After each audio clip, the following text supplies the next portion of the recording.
आज हम लोग बात करने वाले हैं कार्बन फ्री रेडिकल्स। देखो पिछले वीडियो में हम लोगों ने बात की कार्बोकैटायंस क्या होते हैं, किस तरह से बनते हैं, कितने तरह के होते हैं। ठीक है, इसी तरह से हम लोगों ने बात की कार्ब एनायंस की, किस तरह से बनते हैं, कितने तरह के ये होते हैं। उसी तरह आज हम लोग बात करने वाले हैं रिएक्टिव इंटरमीडिएट्स में कार्बन फ्री रेडिकल्स, यानी कार्बन फ्री रेडिकल्स की हम लोग बात करें तो कार्बन फ्री रेडिकल्स क्या होते हैं, कैसे ये बनते हैं और कैसे किसी भी जो रिएक्शन मैकेनिज्म होती है उसमें ये बनते हैं और क्या इनका रोल होता है। इन सभी के बारे में आज हम लोग बात करने वाले हैं। सबसे पहले जो कार्बन फ्री रेडिकल अगर बनता है तो हमें ये पता होना चाहिए कि इसमें जो हाइब्रिडाइजेशन होता है कार्बन का वो होता है sp2। sp2 हाइब्रिडाइजेशन इसमें होता है। sp2 हाइब्रिडाइजेशन का मतलब जो कार्बन है जिस पर की रेडिकल है उसमें एक s और दो p ऑर्बिटल्स मिलकर के हाइब्रिड ऑर्बिटल्स बनाते हैं और हाइब्रिडाइजेशन हो गया sp2। अब आप लोग सोच रहे होंगे कि फ्री रेडिकल में एक इलेक्ट्रॉन होता है और तीन बॉन्ड बने हुए होते हैं जैसे कि हम लोगों ने दिखा रखा है यहाँ, तो फिर sp2 हाइब्रिडाइजेशन कैसे हुआ, समझते हैं इस चीज के बारे में। देखो कार्बन फ्री रेडिकल जो बनते हैं वो बनते हैं होमोलाइटिक फ्यूजन के वजह से बनते हैं। यानी कोई बॉन्ड है, अगर बॉन्ड बना हुआ है दो अप्रोक्सीमेटली सेम इलेक्ट्रोनेगेटिविटी वाले एटम हैं या बिल्कुल ही सेम इलेक्ट्रोनेगेटिव वाले एटम होंगे, उनके बीच में अगर बॉन्ड बन रहा है तो बॉन्ड के इलेक्ट्रॉन जब भी हम इसको तोड़ेंगे बॉन्ड के इलेक्ट्रॉन दोनों एटम्स पर एक एक चले जाते हैं। अब देखिए यहां पर कार्बन, कार्बन के पास एक इलेक्ट्रॉन और इस वाले कार्बन के पास एक इलेक्ट्रॉन, दोनों ने पार्टनरशिप करके बॉन्ड बनाया और जैसे ही वो बॉन्ड टूटेगा तो दोनों अपना अपना एक इलेक्ट्रॉन वापस ले लेंगे। उस कंडीशन में हमारे पास बनेंगे कार्बन फ्री रेडिकल। तो यहां से बनते हैं कार्बन फ्री रेडिकल जिसमें एक कार्बन और दोनों यानी जितने भी बॉन्ड हैं दोनों कार्बन है या जो भी हैं उन सब पर एक एक इलेक्ट्रॉन रह जाएगा और बाकी का अगर बॉन्ड बना हुआ है, अगर हम लोग देखें ये बॉन्ड अगर बना रहे हैं तो ये एज इट रहेंगे जिससे भी ये जुड़े हुए हैं, तो ये होता है कार्बन फ्री रेडिकल। तो होमोलाइटिक फ्यूजन से ये बनेंगे। अगर इसमें हम लोग देखें जो एक इलेक्ट्रॉन होता है वो कार्बन के अनहाइब्रिडाइज्ड जो ऑर्बिटल होते हैं उसमें रहता है, जैसा था वैसे ही रहता है। किसी यानी इसको हम लोग ये कह सकते हैं इसने कोई बॉन्ड में पार्टिसिपेट नहीं किया। कार्बन के जो वैलेंस शेल में 4 इलेक्ट्रॉन होते हैं, हम ये कह सकते हैं कि एक इलेक्ट्रॉन ने बॉन्ड नहीं बनाया, बाकी तीनों ने बॉन्ड बनाया और उसके अकॉर्डिंग sp2 हाइब्रिडाइजेशन इसमें हो गया। तो अगर इसके अकॉर्डिंग देखा जाए तो ये एक कैसी स्पीसीज हो गई, ये हो गई एक न्यूट्रल स्पीसीज जिस पर कोई भी चार्ज नहीं होता है। यानी कार्बन फ्री रेडिकल एक न्यूट्रल स्पीसीज होती है जिस पर कोई चार्ज नहीं होता है। तो ये सारी चीजें हमें याद रखनी है, अच्छे से समझनी है। सबसे पहले हम लोगों ने बात की carbon free radical, hybridisation, sp2, homolytic fusion बनेगा। होमोलाइटिक फ्यूजन से बनेगा, इसका मतलब कार्बन पर एक इलेक्ट्रॉन रहेगा जो कि बॉन्ड नहीं बना रहा है ना, और इसकी जो चार्ज इस पर क्या रहेगा, ये न्यूट्रल रहता है, इस पर कोई चार्ज होता नहीं है। तो इस तरीके से कार्बन फ्री रेडिकल बनते हैं। अगर हम लोग देखें तो इसकी स्ट्रक्चर किस तरह की होती है, कार्बन फ्री रेडिकल की स्ट्रक्चर की अगर बात करें तो देखो वो ही 4 टाइप के होते हैं, प्राइमरी, सेकेंडरी, टर्सरी और मिथाइल कार्बन फ्री रेडिकल हो गया। तो यहां पर अगर हम लोग देखें तो देखो सबसे पहले मिथाइल कार्बन जो फ्री रेडिकल है उसकी हम लोग बात कर रहे हैं। एक कार्बन 3 हाइड्रोजन एटम से तो जुड़ा हुआ है और एक जो p ऑर्बिटल है जिसे हम लोगों ने 2pz नाम दे दिया, एक p ऑर्बिटल में एक इलेक्ट्रॉन ऐसे के ऐसे बचा हुआ है जो कि बॉन्ड में पार्टिसिपेट नहीं कर रहा है। तो इस वजह से ये तो हो गया 2pz हाइब्रिड और 2pz अनहाइब्रिड ऑर्बिटल, और यहां पर CH3 3 जो कार्बन है वो 3 हाइड्रोजन के साथ बॉन्ड बना रहा है। इसकी स्ट्रक्चर देखो कुछ इस तरह की होती है। अगर स्ट्रक्चर की हम लोग बात करें तो ट्रायंगुलर शेप में होती है, क्योंकि हम लोग जानते हैं कि sp2 हाइब्रिडाइजेशन वाले जितने भी जो भी मॉलिक्यूल होते हैं उनकी स्ट्रक्चर कैसी होती है, प्लेनर ट्रायंगुलर होती है। तो यहाँ पर ये ट्रायंगुलर स्ट्रक्चर में ये होते हैं। तो इस तरह से हम लोग मिथाइल जो रेडिकल है उसके स्ट्रक्चर को देख सकते हैं। सेम अगर यहाँ मिथाइल जो रेडिकल है वहां से अगर एक हाइड्रोजन को हटा दिया जाए, एक हाइड्रोजन को हटा दिया जाए और यहाँ पर कोई भी अल्काइल ग्रुप आ जाए, तो वहां हम लोग देखेंगे कि जो बनेगा वो बनेगा प्राइमरी फ्री रेडिकल। वही डेफिनेशन वही रहेगी कि जिस भी कार्बन पर इलेक्ट्रॉन है, यानी फ्री इलेक्ट्रॉन है, फ्री इलेक्ट्रॉन जिस भी कार्बन पर है, अगर वो एक ही एल्किल ग्रुप से या कार्बन से जुड़ा हुआ है तो इसका मतलब प्राइमरी फ्री रेडिकल। अगर वो दो कार्बन से या दो एल्काइल ग्रुप से जुड़ा हुआ है तो सेकेंडरी फ्री रेडिकल। अगर ये तीन से जुड़ा हुआ है कार्बन या एल्काइल ग्रुप से तो ये हो जाएगा टर्सरी फ्री रेडिकल। इस तरह से प्राइमरी, सेकेंडरी और टर्सरी फ्री रेडिकल होते हैं। स्ट्रक्चर की हम लोग बात कर रहे थे तो देखो यहां पर एक H की जगह हम लोगों ने लगा दिया एल्किल ग्रुप। इस कंडीशन में यहां पर जो प्राइमरी फ्री रेडिकल हमारे पास बन गया। इलेक्ट्रॉन सेम रहेगा, एक इलेक्ट्रॉन जो कि रिएक्शन में पार्टिसिपेट करेगा लेकिन बाद में करेगा, फिलहाल कार्बन पर ही है। यहां पर हम लोग देखें तो अगर एक और हाइड्रोजन हटाकर यहां भी एल्काइल ग्रुप लगा दिया जाए तो ये हो जाएगा secondary free radical. Same structure 2pz orbital जो है उसमें एक इलेक्ट्रॉन है जो कि रहेगा और एक हाइड्रोजन एटम ऐसे की ऐसे रह गया, तो ये हो गया यहां पर हमारा सेकेंडरी फ्री रेडिकल। यहां पर हम लोग बात करें तीसरे हाइड्रोजन को भी अगर हटाया जाए तो ये हो गया टर्सरी फ्री रेडिकल। तीन एल्काइल ग्रुप या तीन कार्बन अगर जुड़े हुए हैं तो ये हो गया टर्सरी फ्री रेडिकल और एक इलेक्ट्रॉन इस पर सेम उसी तरीके से रह जाएगा जैसे है। तो ये इसकी स्ट्रक्चर होती है। स्ट्रक्चर सभी में वही रहेगी, ट्रायंगुलर प्लेनर जो स्ट्रक्चर होती है वो सभी की रहेगी कार्बन फ्री रेडिकल की। हाइब्रिडाइजेशन में होगा sp2। तो इस तरह से इसकी स्ट्रक्चर को हम लोग एक्सप्लेन कर सकते हैं कार्बन फ्री रेडिकल की। आगे हम लोग देखें कि स्टेबिलिटी को कौन कौन से जो फैक्टर्स हैं वो इसके अफेक्ट करते हैं।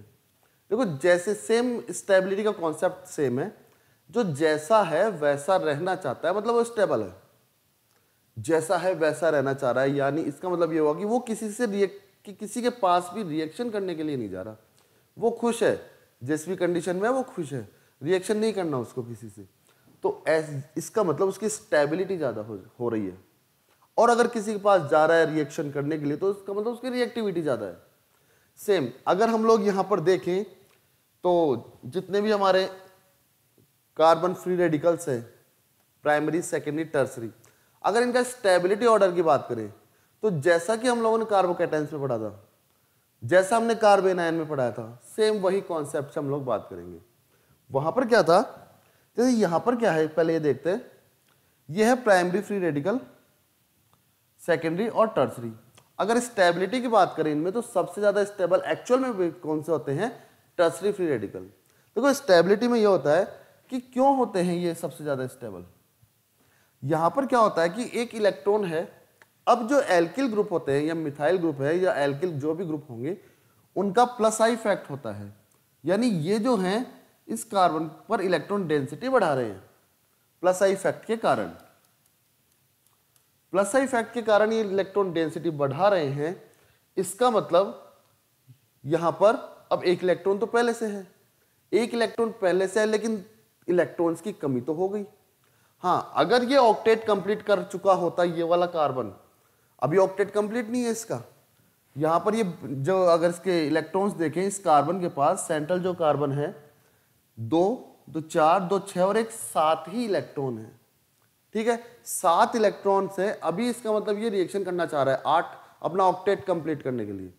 अब ये जो जितने मिथाइल ग्रुप है ये क्या कर रहे हैं, इस पर इलेक्ट्रॉन डेंसिटी बढ़ा रहे हैं। यानी ये अगर नहीं करते ऐसा तो ये क्या करता, बाहर जाता, किसी से रिएक्शन करता और जुड़ता और प्रोडक्ट बना लेता। लेकिन अभी क्या हो रहा है, इसका काम घर में हो रहा है। यानी होता है ना, घर में अगर सारी सुविधाएं मिल जाए तो आदमी बाहर की तरफ मुंह ज्यादा नहीं फाड़ता है ना, क्यों देखेगा बाहर जब घर में सारी चीजें मिल गई। तो यहां पर भी क्या हो रहा है कि ये जो इलेक्ट्रॉन की जो थोड़ी बहुत कमी हो रही है इस पर, वो ये एल्किल ग्रुप या जो भी मिथाइल ग्रुप है वो कंप्लीट कर दे रहे हैं। अब क्या होगा, अब इसको जाना तो था लेकिन ये नहीं जा पा रहा, जैसा है कुछ देर के लिए और बना रह सकता है वैसे ही, अभी इतनी जल्दी नहीं है इसको जाने की, कमी इसकी पूरी हो रही है यहां पर। तो इसी तरीके से इसलिए यहां पर सबसे ज्यादा स्टेबल कौन सा होगा? Tertiary free radical.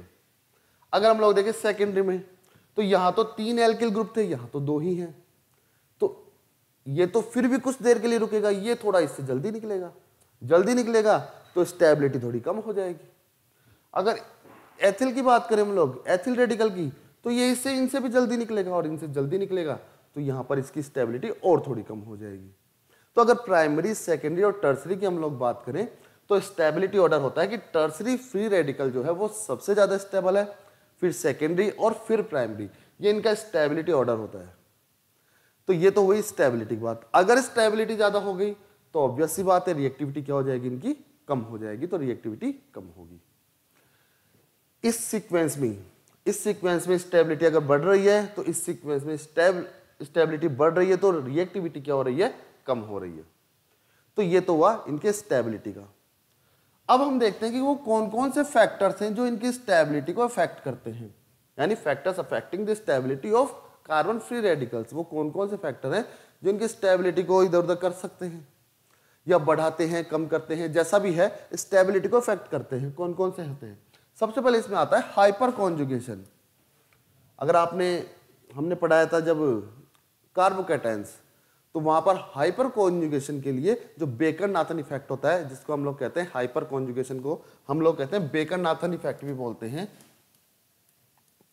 और इसी को हम लोग कहते हैं बिना बंध का अनुनाद, यानी रेजोनेंस विदाउट बॉन्डिंग, बिना बंध का अनुनाद। तो वहां पर बहुत अच्छे से भी एक्सप्लेन किया है, आप लोग उस वीडियो को भी जरूर देखिए।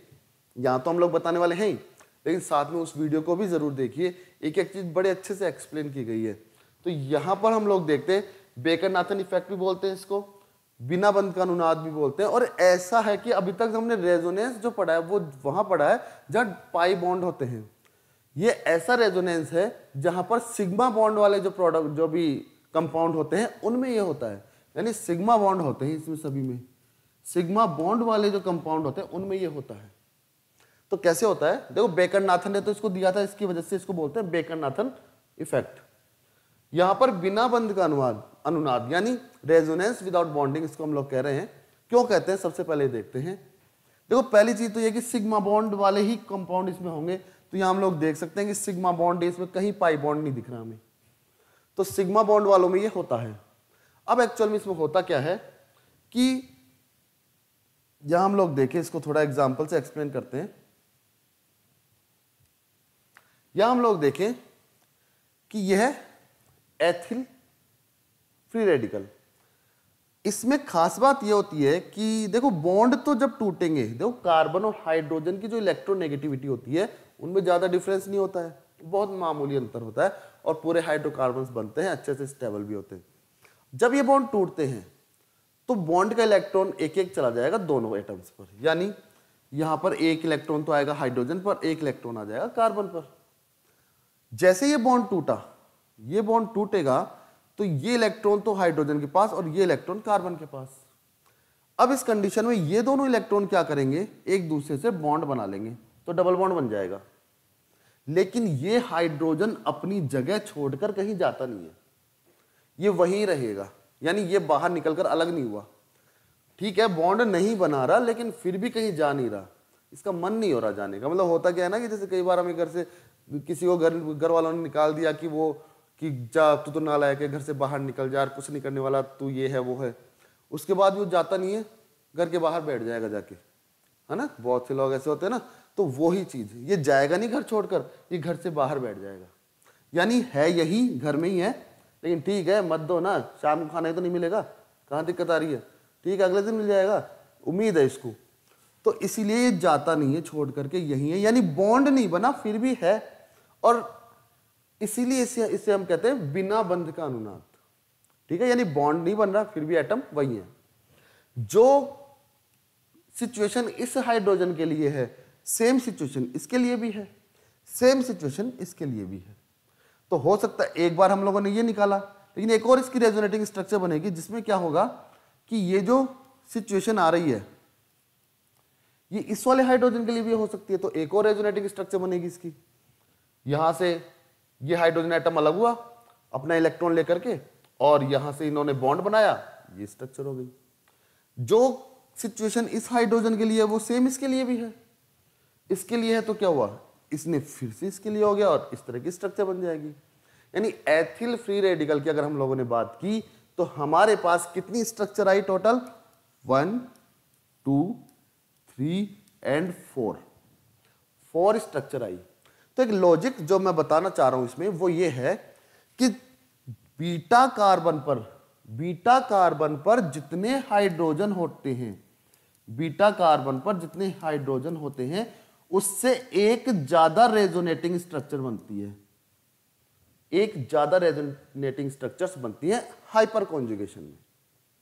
ठीक है, देखते हैं कैसे। यहां पर हम लोग देख सकते हैं कि यह है ethyl radical, ethyl free radical है। जिस कार्बन पर इलेक्ट्रॉन है, फ्री इलेक्ट्रॉन है, वो तो अल्फा और उसके पास वाला हो गया बीटा। इस पर हाइड्रोजन के नंबर्स कितने हैं, 3। तो हम लोग देखेंगे टोटल रेजोनेटिंग स्ट्रक्चर कितनी बन गई, 4। इसका मतलब एक ज्यादा बनेगी। अच्छा, अब हमें यह तो पता है कि जितनी ज्यादा रेजोनेटिंग स्ट्रक्चर उतना ही ज्यादा स्टेबल। कैसे पता है, क्योंकि हमने पिछले वीडियो में पढ़ा है ये सब चीजें। ठीक है, तो जितनी ज्यादा रेजोनेटिंग स्ट्रक्चर उतनी ही ज्यादा स्टेबिलिटी।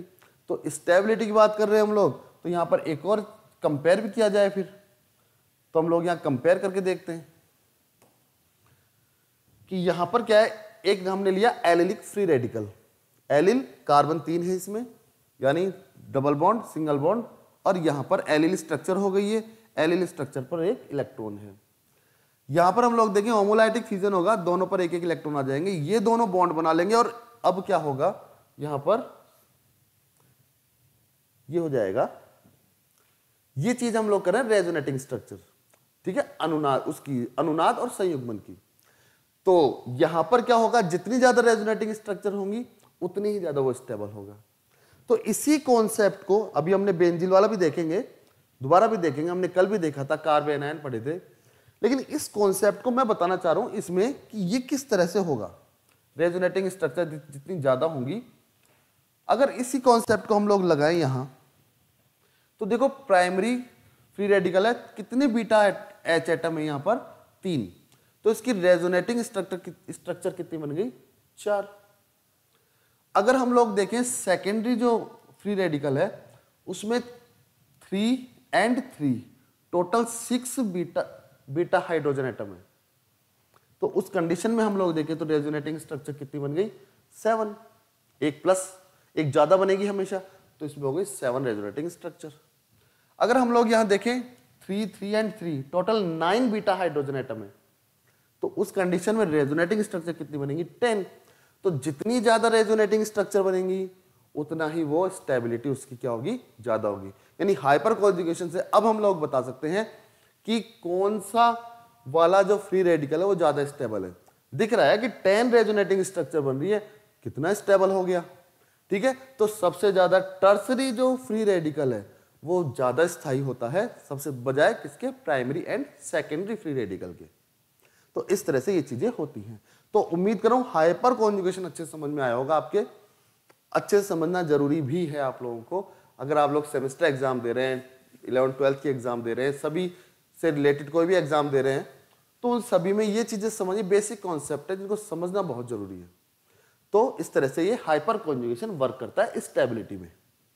आगे हम लोग देखें सेकेंड जो फैक्टर है स्टेबिलिटी को अफेक्ट करने वाला, वो आता है conjugation effect.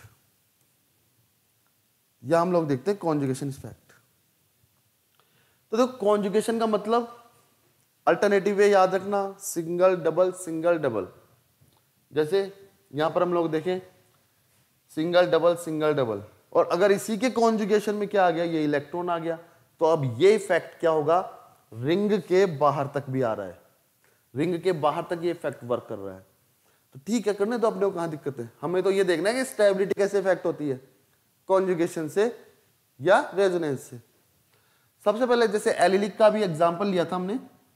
Allylic free radical है, यहां से इलेक्ट्रॉन, ये फ्री रेडिकल है, ये बॉन्ड टूटेंगे, दोनों के पास एक एक इलेक्ट्रॉन आएंगे, यहां पर क्या होगा, ये बॉन्ड बन जाएगा और रेडिकल यहाँ आ जाएगा, इलेक्ट्रॉन जो है वो यहाँ आ जाएगा, फ्री इलेक्ट्रॉन। ये दोनों स्ट्रक्चर्स एक दूसरे में कन्वर्ट होंगी, कन्वर्ट होती रहती हैं। जितनी ज़्यादा रेजोनेंस होगा इनमें, ऑब्वियस सी बात है स्टेबिलिटी क्या होगी, ज़्यादा होगी। सेम अगर हम लोग यहाँ देखें, ये है बेंजिलिक फ्री रेडिकल। अगर बेंजिलिक फ्री रेडिकल की हम लोग बात करें, देखो बेंजीन है, कल मैंने आपको बताया था बेंजिल, बेंजल एंड बेंजो, ये 3 स्ट्रक्चर होती है। यहाँ पर CH2 है, रिंग के ऊपर CH2 लगा हुआ है यानी बेंजिल, तो बेंजिल फ्री रेडिकल है। यहाँ पर हम लोग देखें तो इलेक्ट्रॉन एक एक आ जाएगा, जैसे एक इलेक्ट्रॉन यहाँ आएगा तो ये बॉन्ड बना लेंगे और एक फ्री इलेक्ट्रॉन यहाँ रह जाएगा, जैसे हम लोग देख सकते हैं।